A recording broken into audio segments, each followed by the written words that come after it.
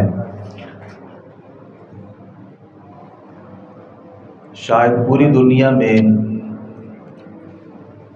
اس خاص دن میں مزدوروں کے حوالے سے یا مزدوروں کے ساتھ اظہار یکجہتی کے لیے اس دن کو خاص بھی کیا گیا اور ان کے ساتھ ہمدردی کا اظہار کرتے ہوئے اس دن کو چھٹی بھی کی جاتی ہے اور ان سے اپنی محبتوں کا اظہار کیا جاتا ہے۔ یہ الگ ایک موضوع ہے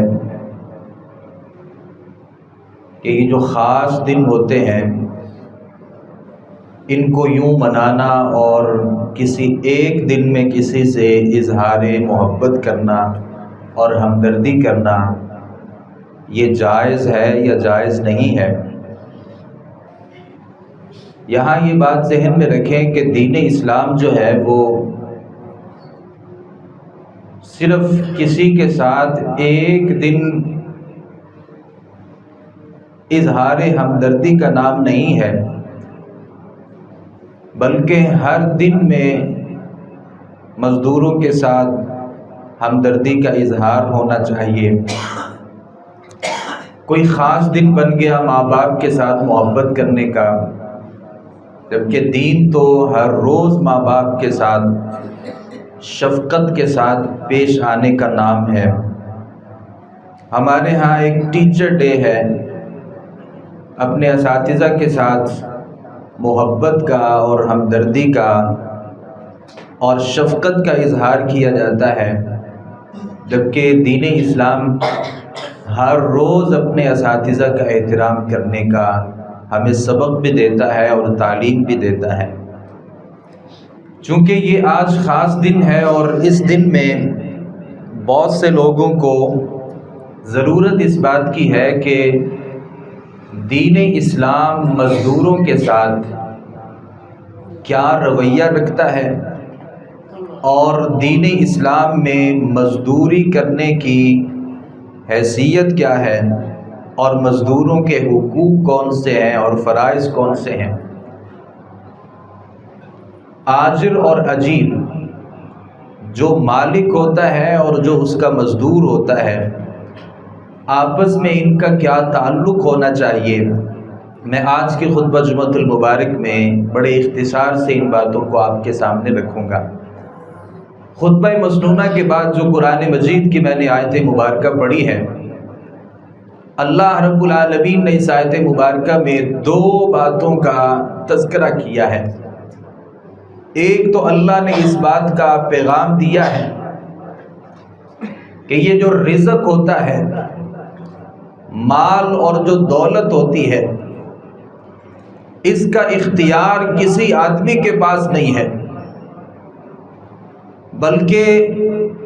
کس کو زیادہ ملنا چاہیے، کسی کو مال و دولت کم ہونا اس کے پاس چاہیے، اس کا اختیار صرف اللہ کے پاس ہے۔ اَهُمْ يَقْسِمُونَ رَحْمَةَ رَبِّكَ، کیا یہ لوگ اللہ کی رحمتوں کو اپنی طرف سے تقسیم کرنا چاہتے ہیں کہ فلاں کے پاس مال زیادہ ہونا چاہیے، فلاں کے پاس مال تھوڑا ہونا چاہیے؟ اللہ فرماتے ہیں نحن قسمنا بینہم معیشتہم فی الحیات الدنیا، دنیا کی زندگی میں جو معیشت ہے، جو کاروبار ہیں، جو مال و دولت ہیں، اللہ فرماتے ہیں اس کی تقسیم کا جو اختیار ہے یہ ہمارے پاس ہے۔ اللہ بادشاہوں کا بادشاہ ہے، وہ اپنے خزانوں کو اور اپنے رزق کو اپنے اختیارات کے مطابق تقسیم کرتے ہیں۔ یہی وجہ ہے کہ بے شمار لوگ آپ کو ایسے ملیں گے جو کاروبار کرتے ہیں، جو محنتیں کرتے ہیں، مزدوریاں کرتے ہیں، ہر وقت مال کے پیچھے بھاگ رہے ہوتے ہیں، لیکن وہ صحیح طور پہ مال کو نہ حاصل کر سکتے ہیں نہ کما سکتے ہیں۔ لیکن کتنے ہی لوگ ایسے ہیں نہ خاص محنت کرتے ہیں نہ خاص مزدوریاں کرتے ہیں، لیکن اللہ نے ان کے لیے رزق کے دروازوں کو کھول دیا ہے۔ یہ اختیار اللہ کے پاس ہے، کسی اور کے پاس اس چیز کا اختیار نہیں ہے۔ اور اللہ رب العالمین نے میرے اور آپ کے دل اور دماغ میں ایک سوال پیدا ہوتا ہوگا کہ یہ اللہ نے کسی کو مال زیادہ دیا ہے، کسی کو تھوڑا دیا ہے، اس میں حکمت کیا ہے؟ اللہ نے اس حکمت کا تذکرہ بھی اسی آیت مبارکہ میں کیا ہے۔ اللہ رب العالمین فرماتے ہیں کہ ہم نے کسی کو زیادہ دیا، کسی کو تھوڑا دیا، وجہ یہ ہے کہ تاکہ لوگ ایک دوسرے سے کام لیتے رہیں۔ اگر سارے لوگ مال اور دولت میں برابر ہو جاتے اور ان کے درمیان کوئی تفریق نہ ہوتی تو کوئی نہ کسی سے کام لے سکتا تھا اور کوئی کسی کے کام نہیں آ سکتا تھا۔ ہر کسی کو پتا تھا کہ میرے پاس مال ہے، دولت ہے، یہ میرے سے مال و دولت میں کوئی بہت بڑی حیثیت نہیں رکھتا۔ کسی آدمی نے کارخانہ لگایا ہے، فیکٹری لگائی ہے، اربوں روپے لگا دیے، لیکن اگر اس کے پاس وہ غریب طبقہ نہیں ہے جو محنت کرتا ہے، جو مزدوری کرتا ہے، اگر وہ طبقہ اس کے پاس نہیں ہے تو یہ بلند و بالا جو بلڈنگ اور عمارت ہے اور کئی ایکڑوں میں پھیلی ہوئی جو فیکٹری ہے، یہ ایک کباڑ کی حیثیت اس کی ہوتی ہے، کیونکہ کام کرنے والا کوئی نہیں ہے۔ اور اگر یہ سارے کے سارے مزدور جمع ہو جائیں، کوئی مالدار آدمی جو کام دینے والا نہ ہو، تو ان کی بھی ذاتی حیثیت کوئی نہیں ہوتی۔ اللہ نے کسی کو زیادہ مال دے کر کے لوگوں کو اس کا محتاج بنا دیا ہے، اور کبھی اللہ نے کسی کو ہنر دے کر کے مالداروں کو ان کا محتاج بنا دیا ہے۔ یہی حکمت ہے کہ اللہ نے کسی کو زیادہ دیا ہے، کسی کو تھوڑا دیا ہے، تاکہ یہ ایک دوسرے کے کام کرتے رہیں اور ایک دوسرے کے کام آتے رہیں، اور امیر اور غریب کا جو آپس میں ایک تعلق ہے وہ بھی اس سے بنتا رہے۔ یاد رکھیے گا، اسلام میں محنت اور مزدوری جو ہے یہ کوئی ایسا عمل نہیں ہے کہ کوئی آدمی اس کے لیے اس کی وجہ سے اپنے آپ کو کوستا رہے اور احساس کمتری کا شکار ہوتا رہے کہ میں ایک مزدور آدمی ہوں، محنت کرتا ہوں۔ بے شمار لوگوں کو آپ نے دیکھا ہوگا، وہ محنت کرتے ہیں، کسی کے ہاں ملازمت کرتے ہیں، مزدوری کرتے ہیں، اور اس پہ بڑے پریشان ہوتے ہیں کہ میرا اپنا ذاتی کاروبار نہیں ہے۔ یہ کوئی ایسی بات نہیں ہے کہ آپ اس کے اوپر اپنے آپ کو کوستے رہیں یا اپنی جو قسمت ہے اس کے بارے میں عجیب و غریب قسم کے دل اور دماغ میں شکوک و شبہات پیدا کرتے رہیں۔ اللہ کے نبی صلی اللہ علیہ وآلہ وسلم سے ایک سوال کیا گیا، جناب سعید بن عمیر رضی اللہ عنہ اس حدیث کے راوی ہیں، سئل رسول اللہ صلی اللہ علیہ وسلم، اللہ کے نبی صلی اللہ علیہ وسلم سے سوال کیا گیا، اللہ کے نبی یہ بتائیے کون سی جو کمائی ہے وہ سب سے بہترین ہے؟ اللہ کے نبی صلی اللہ علیہ وسلم سے سوال کیا گیا، اللہ کے نبی یہ بتائیے ہم جو کماتے ہیں، جو پیسے اب ہم حاصل کرتے ہیں، ان میں سب سے بہترین کمائی کون سی ہے؟ تو آپ صلی اللہ علیہ وسلم نے فرمایا عمل الرجل، بندے کا وہ کام جو اپنے ہاتھ سے کرتا ہے نا، وہ بندہ جو اپنے ہاتھ سے محنت کرتا ہے، وہ بندہ جو اپنے ہاتھ سے مزدوری کرتا ہے، وہ آدمی جو رزق کو کمانے کے لیے محنت کرتا ہے، مشقتیں برداشت کرتا ہے، اللہ کے نبی صلی اللہ علیہ وسلم فرماتے ہیں یہ بہترین کمائی ہے۔ بھائیوں، کتنے ایسے لوگ ہیں جو اپنے گھروں میں بیٹھے ہیں جن کا کام صرف سودی کاروبار ہے، پیسے پہ پیسہ چھاپا جا رہا ہے۔ اپنے گھر میں بیٹھ کر کے کتنے ایسے مواقع پیدا ہو گئے اور کتنے ایسے راستے ہمارے سامنے کھل گئے کہ بغیر کسی محنت کے ہم پیسوں کو حاصل کر رہے ہوتے ہیں، اور وہ جتنے بھی طریقے ہیں آمدن کے وہ تمام کے تمام حرام جو ذرائع ہیں ان کے ذریعے پیسوں کو حاصل کیا جا رہا ہے۔ ان حالات میں اللہ کے نبی صلی اللہ علیہ وسلم کی یہ جو روایت ہے کہ وہ آدمی جو اپنے ہاتھ سے محنت کرتا ہے، نبی مکرم صلی اللہ علیہ وسلم نے فرمایا یہ بہترین کمائی ہے، اور ہر وہ کمائی، ہر وہ تجارت جس میں سود نہیں ہے، جس میں دھوکہ نہیں ہے، جس میں خیانتیں نہیں ہیں، جس میں اپنے بھائی کے ساتھ حق تلفی نہیں ہے، یہ بہترین کمائی ہے۔ اور نبی مکرم صلی اللہ علیہ وآلہ وسلم نے یہاں تک ارشاد فرمایا تھا، مقداد بن معدی کرب حدیث کے راوی ہیں، آپ صلی اللہ علیہ وسلم نے فرمایا ما اکل احد منکم طعاما احب الی اللہ من عمل یدی، اللہ کے نزدیک جو سب سے بہترین کمائی ہے، جو آدمی کھاتا ہے، جو آدمی کماتا ہے، وہ بہترین کمائی جو اللہ رب العالمین کے نزدیک ہے وہ انسان کی وہ ہے جو اپنے ہاتھ سے محنت کرتا ہے اور مزدوری کرتا ہے۔ نبی مکرم صلی اللہ علیہ وسلم نے ان لوگوں کا بھی تذکرہ کیا، کتنے ایسے لوگ ہیں نہ کاروبار کرتے ہیں، نہ محنت کرتے ہیں، نہ مزدوری کرتے ہیں، انہیں یہ لگتا ہے کہ محنت اور مزدوری ان کے شایان شان نہیں ہے، بلکہ وہ لوگوں کے سامنے اپنے ہاتھ کو پھیلاتے ہیں اور وہ لوگوں سے بھیک مانگتے ہیں۔ اللہ کے نبی صلی اللہ علیہ وسلم نے تذکرہ کیا، یہ زیادہ اچھا ہے کہ کوئی آدمی جنگل میں جائے اور وہاں سے خشک لکڑیوں کو کاٹے اور پھر ان خشک لکڑیوں کو ان کا ایک گٹھا بنا کر کے اپنی کمر کے اوپر لاد کر کے وہ کسی جگہ پہ جا کے ان کو فروخت کرے، یہ اس بات سے زیادہ بہتر ہے کہ کوئی آدمی مانگنے والا بن جائے، لوگوں کے سامنے اپنے ہاتھ کو پھیلانے والا بن جائے، پھر کوئی اسے دے دیتا ہے، کوئی انکار کر دیتا ہے۔ اللہ کے نبی صلی اللہ علیہ وسلم فرماتے ہیں کہ کوئی بندہ محنت کر لے، مزدوری کر لے، یہ اس کام سے کتنا ہی بہتر ہے کہ کوئی آدمی لوگوں کے سامنے اپنے ہاتھ کو پھیلائے اور بھیک مانگنا شروع کر دے۔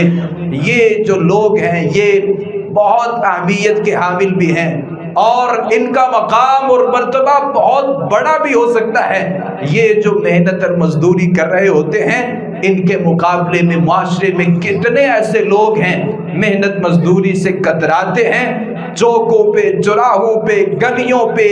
اور اشاروں پہ کھڑے ہو کر کے وہ لوگوں سے جو بھیک مانگ رہے ہوتے ہیں، ان سے ان کا مقام اور مرتبہ کتنا ہی بڑا ہے۔ اللہ کے نبی صلی اللہ علیہ وسلم نے یہاں کام کرنے کی، کتنے سارے لوگ ہاتھ پہ ہاتھ رکھ کے بیٹھ جاتے ہیں کہ ہمیں کمانے کی، محنت کرنے کی، مزدوری کرنے کی کوئی ضرورت نہیں ہے۔ اللہ کے نبی صلی اللہ علیہ وسلم نے مزدوری میں وہ مثال دی۔ ہمارے ہاں تو بہت مشکل ہے نا کہ کوئی آدمی لکڑیوں کو کاٹے اور پھر انہیں اپنے کمر پہ اٹھا کر کے وہ بازاروں میں، ان علاقوں میں اور ان ممالک میں اور ان جگہوں پہ جہاں پہ ان کی ضرورت ہے وہ جا کر کے فروخت کرے اور جو اس سے ملے اس سے اپنے گھر کا جو انتظام ہے وہ چلائے۔ نبی مکرم صلی اللہ علیہ وآلہ وسلم نے اس بات کا تذکرہ کیا ہے۔ نبی مکرم صلی اللہ علیہ وسلم بھی اس مرحلے سے گزرے، اور صرف اللہ کے نبی صلی اللہ علیہ وسلم نہیں بلکہ اللہ نے جتنے بھی انبیاء بھیجے ہیں، اس دنیا میں جتنے بھی اللہ کے پیغمبر تشریف لائے ہیں، ہر نبی محنت کرتا تھا اور مزدوری کرتا تھا۔ نبی مکرم صلی اللہ علیہ وسلم نے فرمایا ما بعث اللہ نبیا الا رعى الغنم، اللہ نے کوئی نبی ایسا نہیں بھیجا مگر ہر نبی ہی بکریوں کو چراتا تھا۔ نبی مکرم صلی اللہ علیہ وسلم سے سوال کیا گیا انت یا رسول اللہ، اللہ کے نبی کیا آپ بھی بکریاں چرایا کرتے تھے؟ تو آپ صلی اللہ علیہ وسلم نے فرمایا چند قیرات جو ہے نا میں ان کے عوض اہل مکہ کی بکریوں کو چرایا کرتا تھا۔ یہ نبی مکرم صلی اللہ علیہ وسلم کی سنت بھی ہے، آپ صلی اللہ علیہ وسلم کا طریقہ بھی ہے، اور صرف اللہ کے نبی نہیں بلکہ اس سے پہلے جتنے بھی انبیاء علیہم السلام اس دنیا پہ آئے ہیں وہ سبھی محنت کرتے تھے اور وہ سبھی اپنے ہاتھ سے کمانے کی کوشش کرتے تھے، اور وہ لوگوں کے سامنے بھیک مانگنا لوگوں کی طرف دیکھتے رہنا کہ یہ مجھے دے دے گا، یہ معاملہ بڑا خطرناک ہے۔ اور میں آپ کو وہ روایت بھی سناتا ہوں، نبی مکرم صلی اللہ علیہ وسلم نے اتنی بڑی فضیلت بیان کی ہے۔ وہ آدمی جو اپنے گھر والوں کے لیے کماتا ہے، وہ آدمی جو اپنے بیوی بچوں کے لیے کماتا ہے، وہ آدمی جو اپنے بوڑھے ماں باپ کے لیے محنت اور مزدوری کرتا ہے، اور وہ آدمی جو اپنے آپ کو صرف اس کام کے لیے لگا دیتا ہے کہ میں نے اپنے گھر والوں کو حلال کھلانا ہے اور حرام کا ایک نوالا نہ کھانا ہے، نہ اپنے گھر والوں کو کھلانا ہے۔ کعب رضی اللہ عنہ کی حدیث ہے، صحابہ کرام اللہ کے نبی صلی اللہ علیہ وسلم کے پاس بیٹھے تھے، ایک نوجوان جو بظاہر صحت مند آدمی تھا اور اس کے پاس کام کرنے کے کوئی آلات تھے، بڑی تیزی سے گزرا۔ صحابہ کرام رضوان اللہ علیہم اجمعین میں سے کسی نے کہا کاش یہ جو آدمی ہے جو محنت اور مزدوری میں بڑا تیز ہے اور بڑی تیزی سے یہاں سے گزر گیا، محنت اور مزدوری کرنے میں بہت چالاک ہے، کاش یہ اللہ کے راستے میں اتنی تیزی دکھاتا۔ تو نبی مکرم صلی اللہ علیہ وآلہ وسلم نے صحابہ کرام سے کہا ان کان خرج یسعى علی ولدہ صغارا فهو فی سبیل اللہ، اگر یہ آدمی اس لیے محنت کر رہا ہے، یہ آدمی اس لیے مزدوریاں کر رہا ہے، اور یہ آدمی اپنے آپ کو مشقتوں میں اس لیے دھکیل رہا ہے کہ یہ اپنے چھوٹے بچوں کو کھلانا چاہتا ہے اور ان کی پرورش کرنا چاہتا ہے، فَهُوَ فِي سَبِيلِ اللَّهِ، تو یہ اس کا محنت اور مزدوری کرنا بھی اللہ کے راستے میں ہے۔ یہ جو آپ کے اور میرے نزدیک کام پر جا رہا ہے، محنت اور مزدوری کے لیے نکل رہا ہے، اللہ کے نبی صلی اللہ علیہ وسلم فرماتے ہیں اگر اپنے بچوں کا پیٹ پالنے کے لیے محنت کر رہا ہے، اگر اپنے چھوٹے بچوں کی پرورش کرنے کے لیے یہ آدمی محنت اور مزدوری کر رہا ہے، فَهُوَ فِي سَبِيلِ اللَّهِ، تو آپ سمجھ لیجئے کہ یہ اللہ کے راستے میں ہے۔ وَإِن كَانَ خَرَجَ يَسْعَى عَلَىٰ أَبَوَيْنِ الشَّيْخَيْنِ كَبِيرَيْنِ، اگر یہ آدمی اپنے بوڑھے ماں باپ کی خدمت کے لیے نکلتا ہے کہ میرے گھر میں ماں باپ ہیں، بوڑھے ہیں، وہ کام کاج نہیں کر سکتے، اور یہ اپنے ماں باپ کی خدمت کرنے کے لیے اور اپنے ماں باپ کا پیٹ پالنے کے لیے اور اپنے ماں باپ کی خدمت کے لیے اگر یہ محنت مزدوری کر رہا ہے، اللہ کے نبی صلی اللہ علیہ وسلم فرماتے ہیں پھر بھی یہ اللہ کے راستے میں ہے۔ اور اگر یہ آدمی نکلا ہے کہ میں محنت کروں گا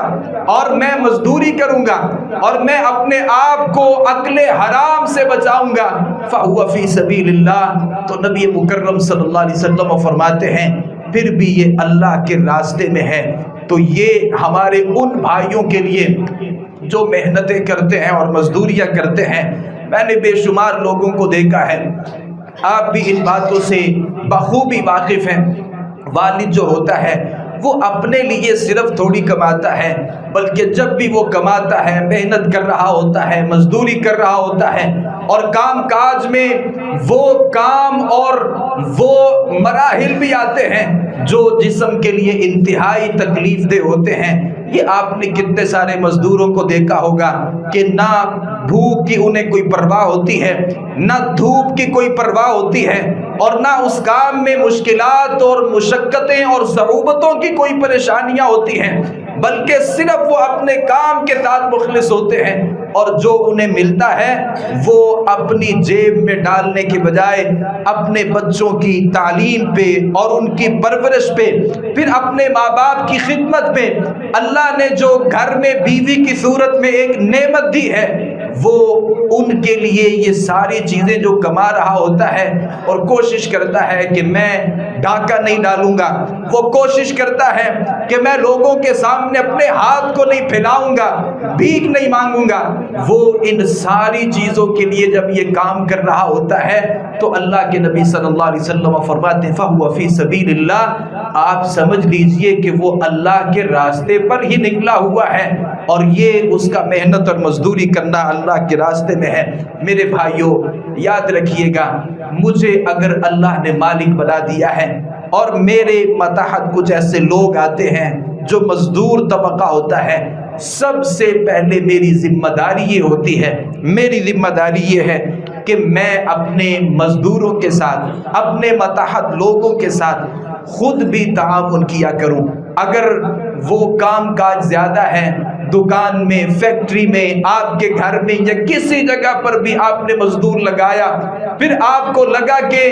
یہ کام اکیلا آدمی نہیں کر سکتا، تو آپ بھی ان کے ساتھ شامل ہو جائیں، یہ حق ہے۔ قرآن مجید یہ کہتا ہے تعاونوا علی البر والتقوی ولا تعاونوا علی الاثم والعدوان، نیکی کے کاموں میں لوگوں کے ساتھ تعاون کرنا چاہیے۔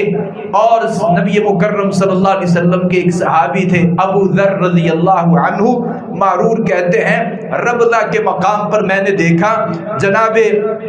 ابو ذر غفاری رضی اللہ عنہ نے جو لباس پہنا ہوا تھا، ان کا جو غلام تھا اس نے بھی وہی لباس پہنا ہوا تھا۔ جو لباس ابو ذر غفاری مالک نے پہنا تھا، وہی لباس، ایسا ہی خوبصورت لباس ان کے غلام نے بھی زیب تن کر رکھا تھا۔ تو کسی نے سوال کیا کہ بتاؤ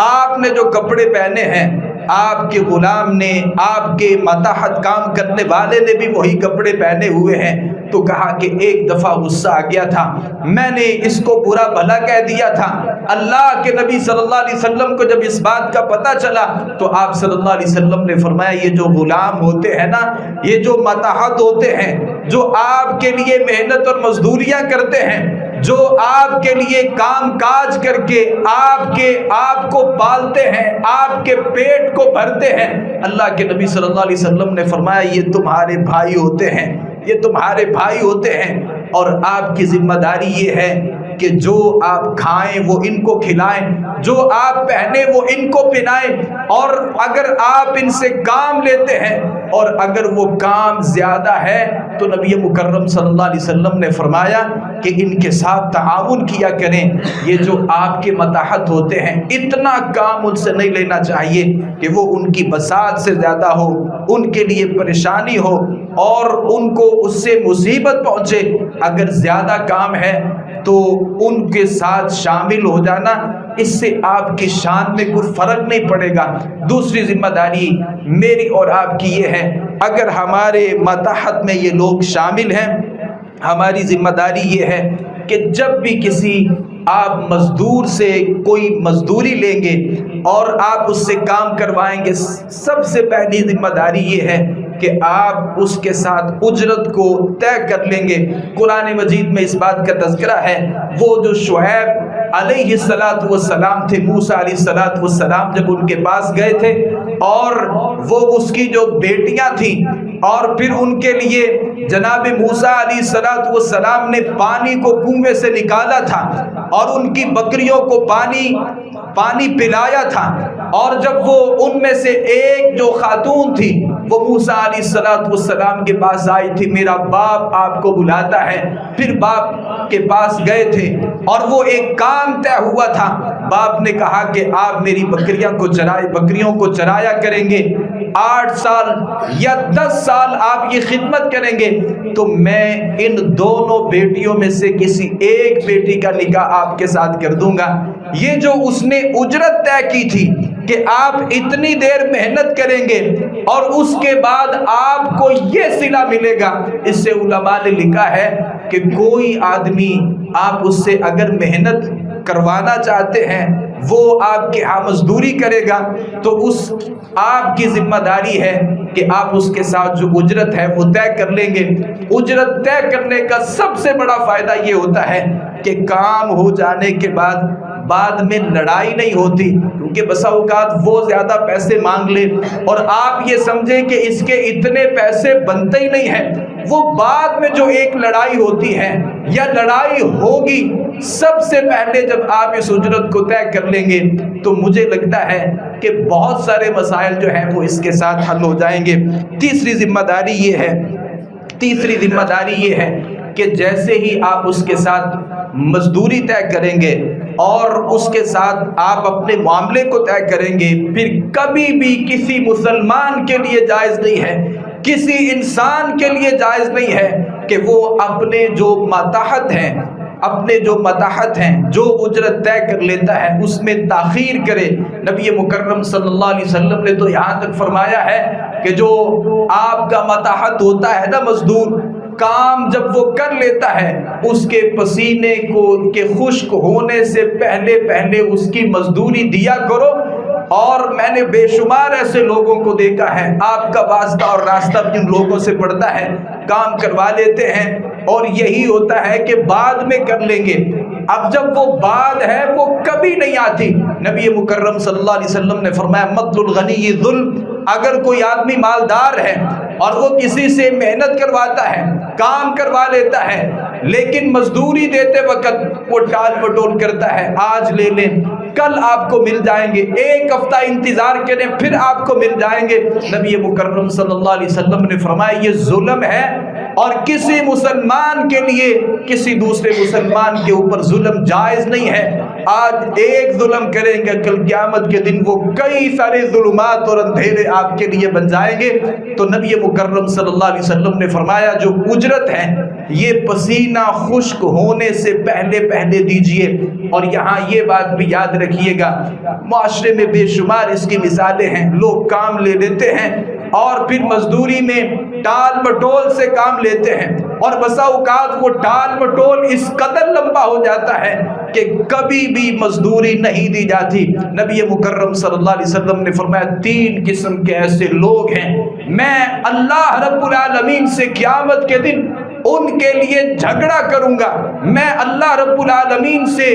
اپنے ان لوگوں کے لیے جھگڑا کروں گا جو 3 قسم کے آدمی ہیں۔ اللہ کے نبی صلی اللہ علیہ وسلم نے فرمایا وہ آدمی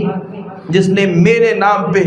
یا قسم پہ میرے نام پہ کوئی معاملہ کیا تو بعد میں اس کو نے صحیح طور پر وہ جو وعدہ تھا اسے وفا نہیں کیا، اور وہ آدمی جس نے کسی آزاد آدمی کو پکڑا اور اسے غلام بنا کر کے فروخت کر دیا اور اس کی قیمت کھا لی، اور وہ آدمی جس نے کسی مزدور کو اپنے ہاں کام پر لگوایا اور اسے مزدوری کروائی اور بعد میں پھر اس کی مزدوری جو ہے وہ اسے ادا نہیں کی، قیامت کا دن ہوگا یہ اللہ کے نبی صلی اللہ علیہ وسلم اس مزدور کے ساتھ کھڑے ہوں گے، اللہ کی عدالت ہوگی اور نبی اللہ سے جھگڑا کر رہے ہوں گے، اور وہ جھگڑا اس مزدور آدمی کے لیے ہے جس نے کام تو کیا تھا لیکن اس کے مالک نے اسے اجرت نہیں دی تھی۔ میرے بھائیوں کہ تھوڑی سی اجرت بسا اوقات ہوتی ہے، بہت زیادہ یہ مال و دولت تو نہیں ہوتا، لیکن اگر آپ کسی وجہ سے اس کو روک لیتے ہیں تو آپ کو کیا لگتا ہے کہ وہ تھوڑے سے پیسے اس کے مار کر کے آپ بہت مالدار بن جائیں گے، یا ساری جو دنیا ہے اسے حاصل کر لیں گے، سمیٹ لیں گے۔ مجھے یہ لگتا ہے کہ جس کے پیسے آپ نے دینے تھے وہ بھی اس سے غریب نہیں ہوگا، اور آپ اس کے پیسوں کو مار کر کے مالدار نہیں بن سکیں گے، لیکن قیامت کے دن جو اس کا نقصان ہے وہ بہت بڑا ہے۔ خود اللہ کے نبی صلی اللہ علیہ وسلم اللہ سے جھگڑا کر کے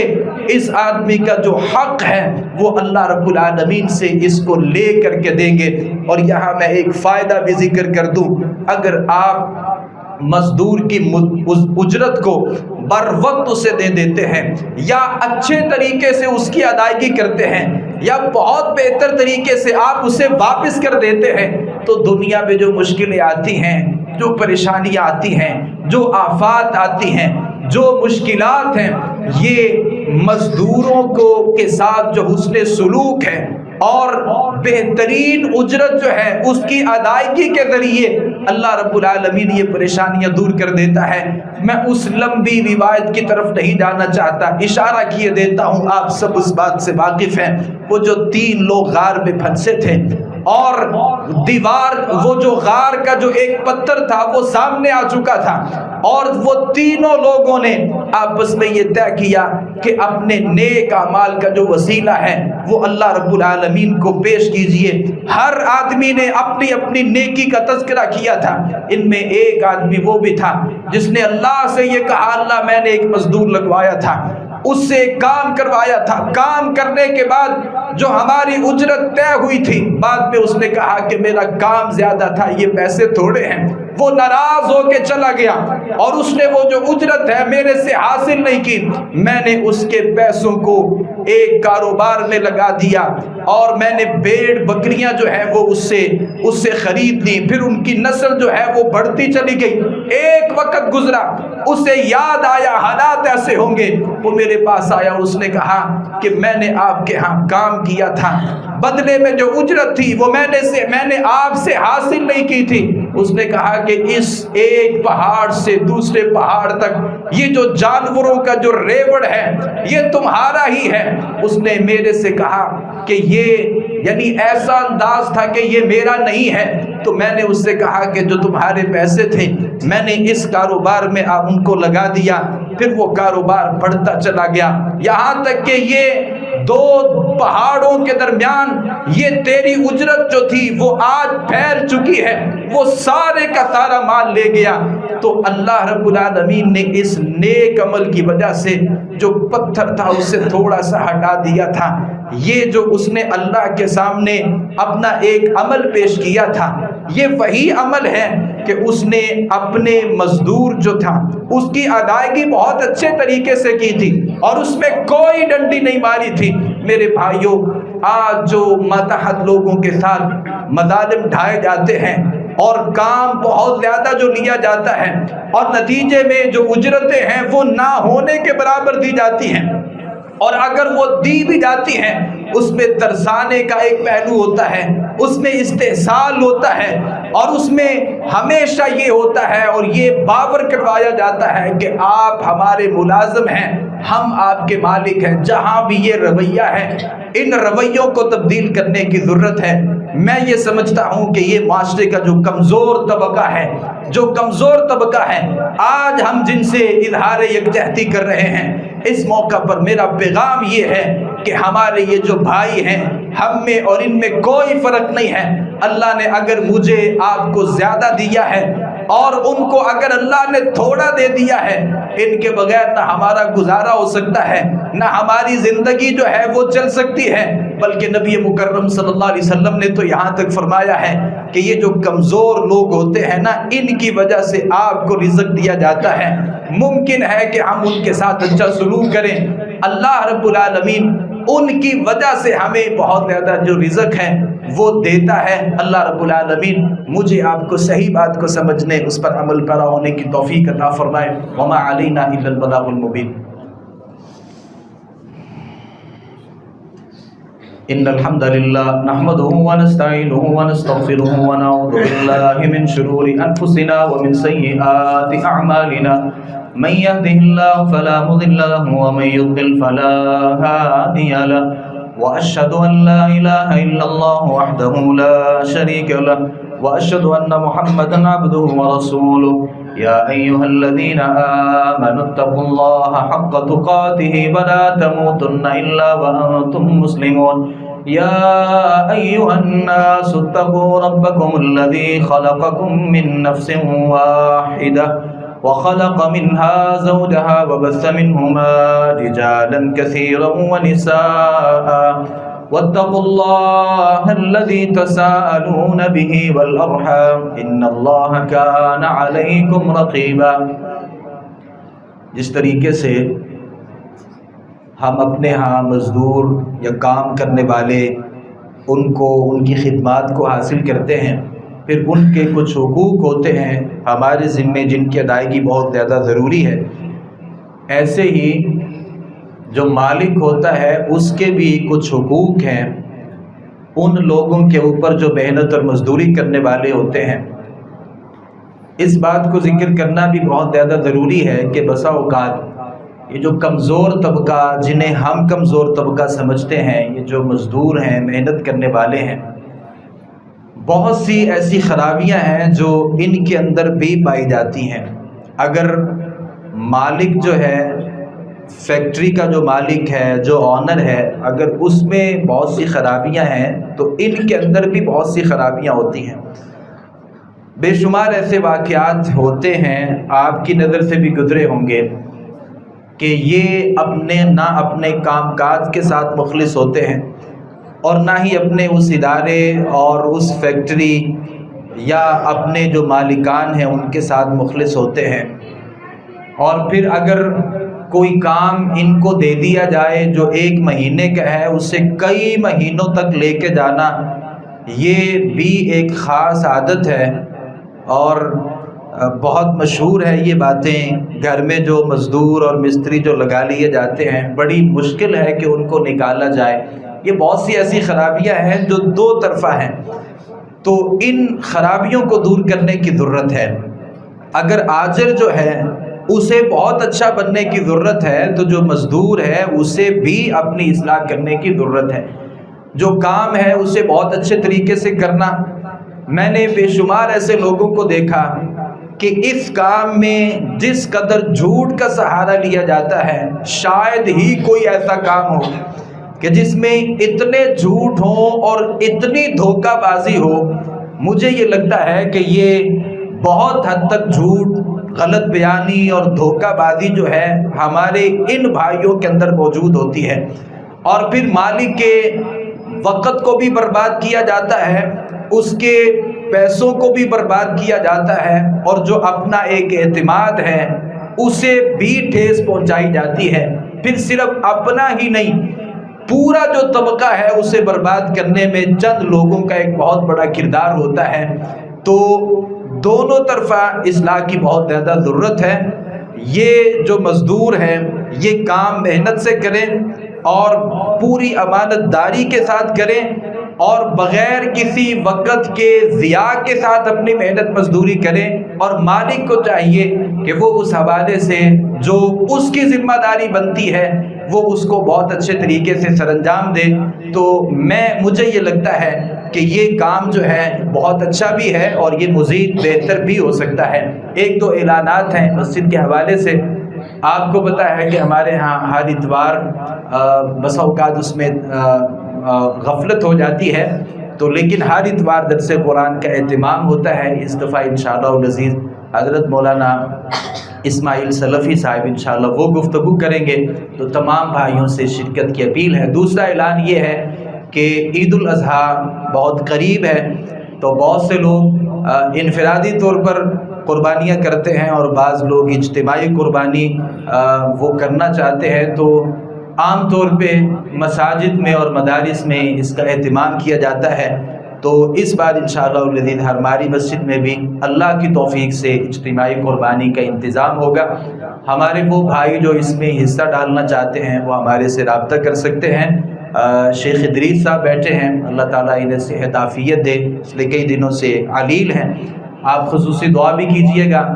یہ مرتضیٰ صاحب بیٹھے ہیں اور سرفراز صاحب بیٹھے ہیں، آپ ان سے بھی رابطہ کر سکتے ہیں، میرے سے بھی رابطہ کر سکتے ہیں۔ 35 سے 40 ہزار روپیہ جو ایک حصہ ہے، اس میں کمی بیشی بھی ہو سکتی ہے، تو یہ فی الحال مقرر کیا گیا ہے۔ تو جو احباب اس میں حصہ ڈالنا چاہتے ہیں اجتماعی قربانی میں، ہمارے ساتھ رابطہ کر سکتے ہیں۔ تو کوشش کیجئے گا کہ ہمارے وہ بھائی جنہیں یہ لگتا ہے کہ ان کی کمائی جو ہے، وہ کاروبار جو ہے وہ حلال پر مبنی ہے، تو میری ان بھائیوں سے گزارش ہے کہ وہ ہمارے سے رابطہ کیجئے گا، کیونکہ اللہ رب العالمین صرف پاکیزہ چیزوں کو قبول کرتا ہے، کیونکہ اللہ بھی طیب ہے اور طیب چیزوں کو ہی قبول کرتا ہے۔ اور کوشش کرنی چاہیے کہ اپنے سارے کاموں میں ہی حلال جو مال ہے نا، حلال ہی کمانا چاہیے، اور جب اللہ کے راستے میں دینے کی باری آتی ہے وہاں بھی صرف حلال جو چیز ہے اسے اللہ رب العالمین کے راستے میں دینا چاہیے۔ تو تمام بھائیوں سے گزارش ہے کہ جو مسجد میں دروس قرآن ہوتے ہیں اس میں بھی شرکت کریں، اور اگر ہمارا کوئی بھائی اجتماعی قربانی میں حصہ ڈالنا چاہتا ہے تو وہ اس مسجد اور اس کی انتظامیہ کے ساتھ ہم میرے ساتھ یا شیخ ادریس صاحب یہاں بیٹھے ہیں، آپ ان سے رابطہ کر سکتے ہیں۔ اللہ تعالیٰ صحیح بات کو سمجھنے، اس پر عمل پیرا ہونے کی توفیق عطا فرمائے۔ دعا فرمائے اللہم اغفر لنا والمؤمنین والمؤمنات والمسلمین والمسلمات وألف بین قلوبہم واصلح ذات بینہم وانصرهم على عدوک وعدوهم اللهم خالف بين كلمتهم وزلزل أقدامهم وانزل بهم بأسك الذي لا ترده عن القوم المجرمين ربنا هب لنا من أزواجنا وذرياتنا قرة أعين واجعلنا للمتقين إماما اللهم اشف مرضانا ومرضى المسلمين يا شافي الأمراض اشف مرضانا ومرضى المسلمين أذهب الباس رب الناس واشف أنت الشافي لا شفاء إلا شفاؤك شفاء لا يغادر سقما يا شافي الأمراض اشف مرضانا ومرضى المسلمين يا قاضي الحاجات اقض حاجاتنا وحاجات المسلمين سبحان ربك رب العزة عما يصفون وسلام على المرسلين والحمد لله رب العالمين.